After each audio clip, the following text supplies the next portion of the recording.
Ďakujem za matematiku. Prekvapí vás to? Ja som rád. Viete, keď sa spýtam ľudí, či majú radi matematiku, mnoho z nich mi povie nie. A potom sa ich spýtam, a ktorú časť matematiky nemali radi?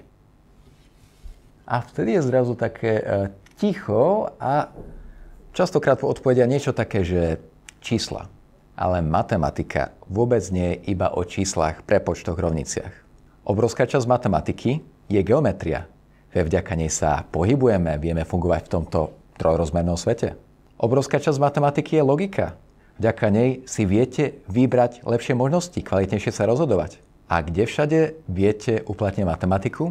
Viete ju uplatniť pri výbere lepších možností na zabezpečenie lepšieho zdravia, na lepšom zarobení a udržanie peňazí, pri lepších vzťahoch?